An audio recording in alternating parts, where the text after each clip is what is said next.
আইপিএলে মোস্তাফিজের বলে রানের গতি যেন কমছে না, তবে কি পার্পল ক্যাপ আর পাওয়া হবে না? এটা কিন্তু আমাদের অজানা। আমরা দেখেছি যে মোস্তাফিজ 6 ম্যাচে 11টি উইকেট সংগ্রহ করেছে। গতকালে যখন এই যে চেন্নাই সুপার কিংস এলসিজি টিমের সাথে খেলাটা খেললো, প্রথমত কিন্তু কি চেন্নাই সুপার কিংস তাদের উইকেট ফেলাইতে পারছিল না। লাস্ট পর্যায়ে কিন্তু এই মুস্তাফিজুর রহমান প্রথম উইকেটটা নিল এবং তারপরে কিন্তু চেন্নাই সুপার কিংস এতটা কি ভালো পারফরমেন্স করার পর ম্যাচটা কিন্তু হেরেছে। বাট এই যে মুস্তাফিজ, তার রানের গতিটা কিন্তু কমছে না।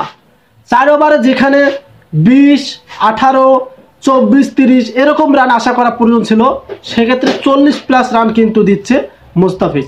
এটা কিন্তু আইপিএল এর বলতে টি20 বলতে এটা কিন্তু হাইস্ট রান হয়ে যাচ্ছে। যেখানে 24টা বলে অন্তত 30 রান 35 রান রাখা প্রয়োজন, সেখানে মুস্তাফিজ 50, 40 এরকম রান করে যাচ্ছে।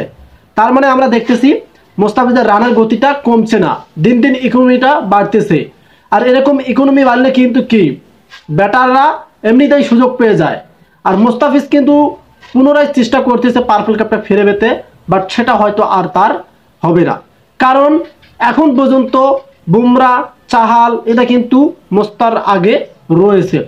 তবে তাহলে কি আর মোস্তার মাথায় পার্পল ক্যাপ উঠবে না? এটা কিন্তু আমাদের দেখার অপেক্ষা। বাট এখনো বাকি আছে অনেক ম্যাচ, যদিও মুস্তাফিজ হয়তো সবগুলো ম্যাচ খেলতে পারবে না, কারণ বাংলাদেশে আবার জিম্বাবুয়ের সাথে যে টি20 সিরিজটা হবে, সেখানে বাংলাদেশে আসতে হবে মুস্তাফিজকে।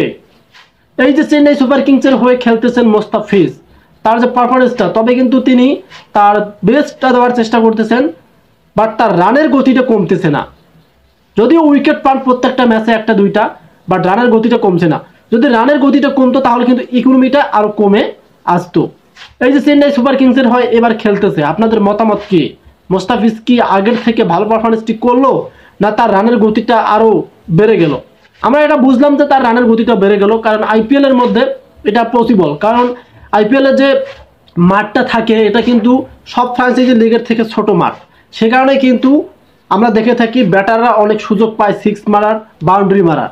বাট এই মুস্তাফিজ কিন্তু আগে অনেক ভালো পারফরমেন্সটি বোলিং করেছিল এবং তার রান কিন্তু খুব কম দিছিল। এখন আমরা দেখতেছি যদিও উইকেট পায় কিন্তু রানটা সে বেশি দিচ্ছে। এটা কিন্তু তার একটা দুর্বলতা, একটা সাইড ধরে ফেলতেছে মুস্তাফিজ।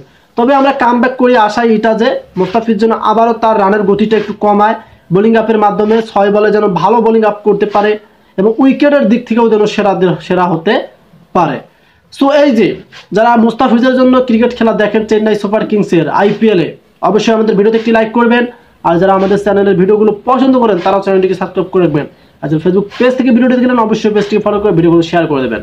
ধন্যবাদ।